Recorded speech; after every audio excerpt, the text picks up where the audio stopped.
السلام علیکم پیارے دوستوں، آپ سب کو خوش آمدید۔ امید ہے سب احباب صحت اور ایمان کی بہترین حالتوں میں ہوں۔ بلخ میں ایک امیر کبیر سوداگر رہتا تھا جس کے 2 لڑکے تھے۔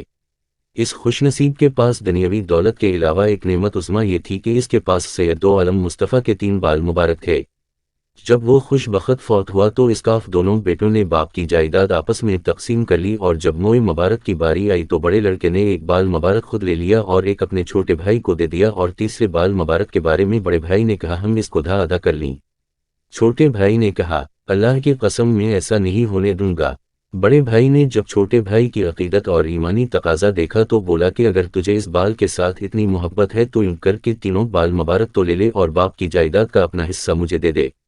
چھوٹے بھائی نے یہ سن کر کہا وارے قسمت، مجھے اور کیا چاہیے، ایمان والا ہی اس نعمت عظمیٰ کی قدر جانتا ہے، دنیادار کمینہ کیا جانے۔ چنانچہ چھوٹے بھائی نے باپ کا جائیداد کا اپنا حصہ بڑے بھائی کے حوالے کر دیا اور تینوں موئے مبارکہ لے لیے اور انہیں بڑے ادب و احترام سے رکھ لیا۔ جب شوق غالب ہوتا تو انہیش موئے مبارکہ کی زیارت کرتا اور درود پاک پڑھتا۔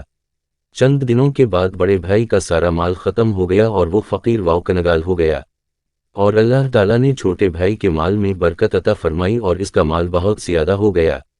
کچھ عرصے بعد جب چھوٹا بھائی فوت ہوا تو کسی بزرگ نے خواب میں حضور کو دیکھا اور ساتھ اسے بھی دیکھا۔ سیدنا دو عالم نے فرمایا اے میرے امتی، تو لوگوں میں اعلان کر دے کہ جس کو کوئی حاجت یا کوئی مشکل درپیش ہو تو وہ اس کی قبر پر حاضر ہو کر اللہ تعالیٰ سے سوال کرے۔ اس نے بیدار ہو کر یہ اعلان کر دیا تو اس عاشق رسول کی قبر مبارک کو ایسی مقبولیت نصیب ہوئی کہ لوگ دھڑا دھڑ اس قبر پر حاضر ہونے لگے۔ پھر یہاں تک نوبت پہنچی کہ اگر کوئی سوار ہو کر اس مزار کے پاس سے گزرتا تو برادب سواری سے اتر جاتا اور پیدل چلتا۔